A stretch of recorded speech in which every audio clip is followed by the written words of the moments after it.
Good morning to my lovely students.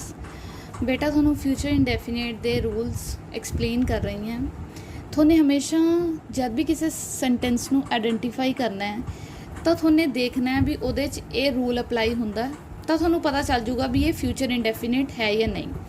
Affirmative जिहड़ा simple sentence हुंदा है, हाँ वाचक, उहनूं कहने असीं अफर्मेटिव सेंटेंस। फ्यूचर इंडेफिनेट जिहड़ा अफर्मेटिव सेंटेंस हुंदा है उहदे च जिहड़ा साडा फर्स्ट सबजैक्ट हुंदा है, सबजैक्ट दे नाल असीं लगाने आ शैल या विल, जो कि साडी हुंदी है हैल्पिंग वर्ब। उस तो बाद लगाने असीं मेन वर्ब। हमेशा फ्यूचर इंडेफिनेट च वर्ब दी फर्स्ट फॉर्म लगदी है और उहदे नाल आंदा लास्ट च ऑब्जैक्ट, जिहदे मतलब कोई भी ऑब्जैक्ट पर क्रिया हो रही है वो वाला ऑब्जैक्ट। एक एग्जाम्पल दस दियाँ। सबजैक्ट मैं, विल शैल लगावांगे उहदे नाल, आई दे नाल लगावांगे शैल, ते मैं दिल्ली जावांगी पंजाबी च सेंटेंस बनदा हुंदा गा गे गी दे नाल फ्यूचर इंडेफिनेट। तां ओहदी एक एग्जाम्पल है मैं दिल्ली जावांगी। आई और वी जिहड़े फर्स्ट परसन हुंदे आ असीं उहदे नाल हमेशा लगाने आ वर्ड शैल, जिहड़ी हैल्पिंग वर्ब है साडी ऑक्सिलरी वर्ब कहंदे जिन्हों, वो लगाने असीं शैल। अगर ही शी इट कोई भी है थर्ड परसन सैकेंड परसन उन्हां दे सब दे नाल लगाना है साने विल। आई और वी दे नाल लगाना है शैल, बाकी सारे जिहड़े रिमेनिंग है उन्हां दे नाल लगावांगे असीं विल हैल्पिंग वर्ब, ठीक है। और फिर आ गया नैगेटिव। अच्छा पंजाबी च एग्जाम्पल आपां ने करिए मैं दिल्ली जावांगी, मैं नू ट्रांसलेट करदे आ आई, आई दे नाल लगाना आपां ने शैल, आई शैल। जावांगी नू इंग्लिश च किहड़ी वर्ब दी फॉर्म हुंदी है गो, आई विल गो टू, कित्थे जाना है Delhi, I will go to Delhi. Delhi इहदे च साडा की है ऑब्जेक्ट। हाँ जी, नैगेटिव सेंटेंस च की करना हुंदा है। नैगेटिव सेंटेंस हुंदा है नावाचक, जिवें तुहानूं उहदे नाम तो ही क्लीयर है। सबजैक्ट सेम उवें ही आएगा, विल शैल उवें ही आएगा, नाल उहदे लग जांदा नॉट। नॉट लगाने लिए हमेशा याद रखना है भी जिहड़ी साडी हैल्पिंग वर्ब है उहदे नाल नॉट आंदा है। हैल्पिंग वर्ब किहड़ी किहड़ियां हुंदियां, जिवें प्रेजेंट टेंस है तां is am are, past tense है वाज वर, परफेक्ट टेंस है हैज़ हैव हैड, ठीक है। और जब फ्यूचर आ जाता है तब विल शैल, इन्हां दे नाल लगदा है नॉट। फिर आ गई होई साडी सिमिलर, जिहड़ी उपर थी वर्ब दी फॉर्म उत्थे ही, लास्ट च ऑब्जेक्ट उत्थे ही। सबजैक्ट दी जगह ऊपर देखो नीचे देखो सेम है, विल शैल दी जगह सेम है, और की साने ऐड करता नेगेटिव सेंटेंस होने की वजह करके नॉट, और फिर सेम ऊपर वाला वर्ब दी फॉर्म, फिर ऊपरों ऑब्जेक्ट चक के नीचे। हुण इहदी एग्जाम्पल आपां ने करी थी आई शैल गो टू दिल्ली। हुण नैगेटिव च की बनूगा I shall not go verb दी फॉर्म टू दिल्ली साडा ऑब्जेक्ट, ठीक है। हुण इंटैरोगेटिव सेंटेंसिस। इंटैरोगेटिव सेंटेंसिस दा की मतलब हुंदा है, जद आपां क्लास च यूज़ करते हैं word interrogation, sign of interrogation, जिन्हों आपां क्वेश्चन मार्क कहने हैं। प्रश्नवाचक इंटैरोगेटिव सेंटेंस प्रश्नवाचक, ਉਹਦਾ ਕੀ रूल है, जब सेंटेंस प्रश्नवाचक बनाना हुंदा है तो आपां की करदे हुंदे आ, जिहड़ा वर्ड हुंदा है की ਉਹਨੂੰ ਅੱਗੇ लगा ਦਿੰਦੇ ਆ। मैं दिल्ली जावांगी सिंपल सेंटेंस था आपां दा अफर्मेटिव।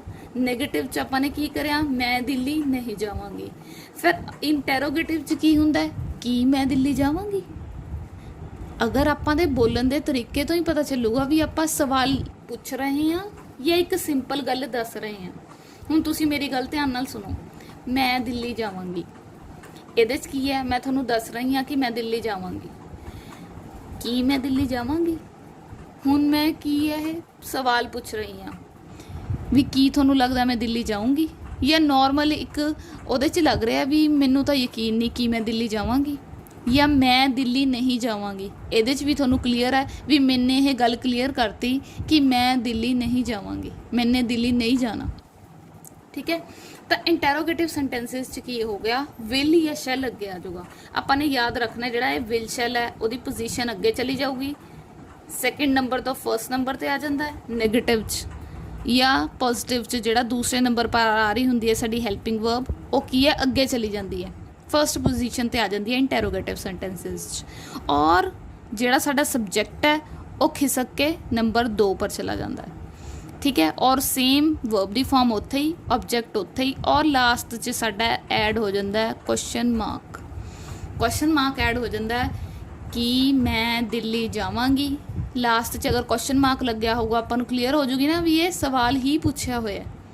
और जब तुसीं इंग्लिश इहनूं सेंटेंस नूं ट्रांसलेट करदे हो तां इहदा अद्धा नंबर हुंदा है क्वेश्चन मार्क का, साइन ऑफ इंटैरोगेशन का अद्धा नंबर होंदा है, इसलिए इहनूं पाना नहीं भुलना। इसलिए मैंने इहनूं रूल च प्लस पा के ऐड करिया, जिमें ये सारे फैक्टर्स इंपॉर्टेंट है ना, इस जिहड़े सबजैक्ट है, हैल्पिंग वर्ब है, ऑब्जैक्ट है, ये सारे इंपॉर्टेंट है। इस तरह ये हैल्पिंग जिहड़ा साडा साइन ऑफ इंटैरोगेशन है ये भी इंपॉर्टेंट है, इस करके इहनूं प्लस पा के लिखिया। हुण आपां ने एग्जाम्पल कीती है, आई शैल गो टू दिल्ली। एक ही है अपना अफर्मेटिव सेंटेंस है। हुण नैगेटिव सेंटेंस च आपां की करांगे, आई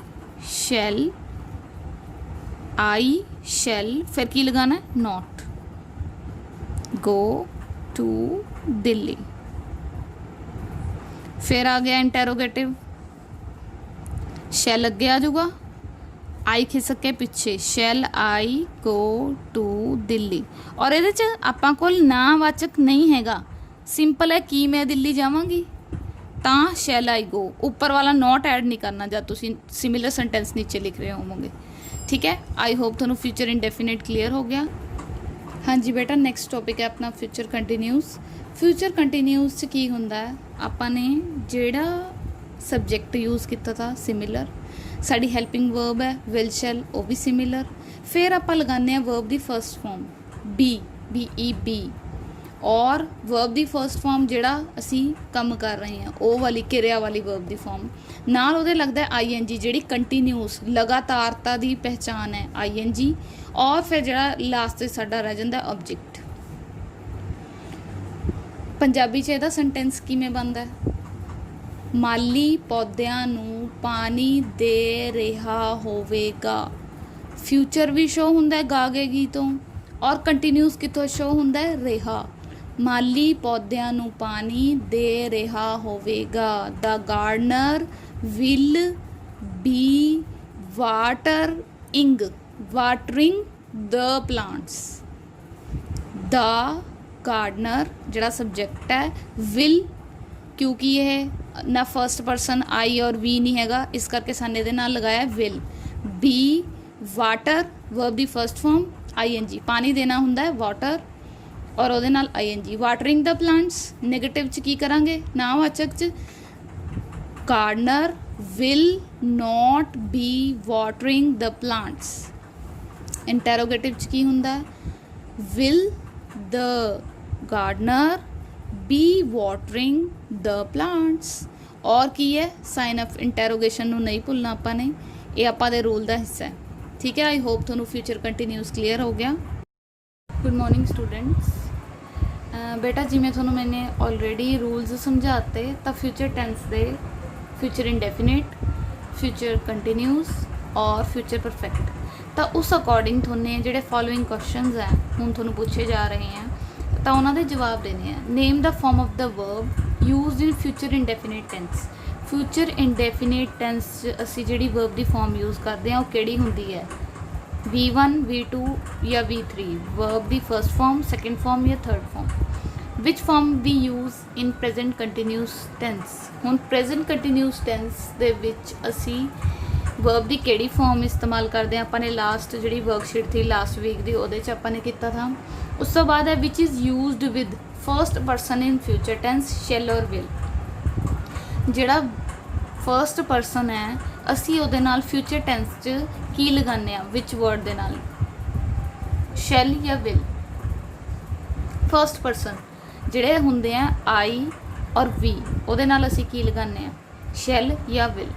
विच form of verb is used in future continuous tense. जिहड़े फ्यूचर कंटीन्यूस टेंस हैं उहदे च असी वर्ब दी किहड़ी फॉर्म यूज़ करते हैं। आई होप तुहानूं ये बहुत ईजी लगणगे जदों ये तुसीं अपनी लास्ट वीक वाली वर्कशीट नूं रिवाइज़ करोगे।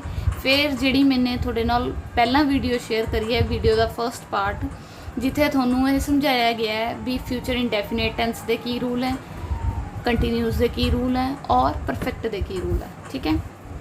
सेकेंड पार्ट है fill in the blanks to express future indefinite aspects of the verbs given in the brackets. हुण तुहाने देखना है भी फ्यूचर इंडेफिनेट एस्पेक्ट दसना है इन्हां दा वर्ब दी फॉर्म्स दा। The police dash the thief by tomorrow. हुण पुलिस हैगी थर्ड परसन, इहदे नाल लगावांगे आपां विल। ਜਿਹੜਾ फर्स्ट परसन ਹੁੰਦਾ है ਆਪਾਂ ਉਹਦੇ ਨਾਲ लगाने ਹੁੰਦੇ ਆ, ਜਿਵੇਂ मैंने ਤੁਹਾਨੂੰ रोज दस्या था और ਤੁਹਾਨੂੰ क्वेश्चन ऊपर आ गया इसलिए मैं रिपीट नहीं करूँगी। ही डैश रिटर्न, ही ਉਹਦੇ ਨਾਲ लगावांगे ਆਪਾਂ विल, फिर आऊगा रिटर्न। ठीक है।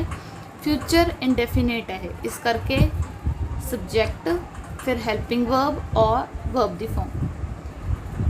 फिर 3 4 5 नंबर तो बाद ਆਪਾਂ ਦਾ आ गया third section. Identify the tense given below and write the name of the tense in the given space। हुण तुहाने tense देखना है किहड़ा है अपनी लास्ट वीक दी वर्कशीट और इस वीक दी वर्कशीट दे according. Naz will post the letter, I am playing football, I shall be playing, they paint pictures, the piano rings the bell।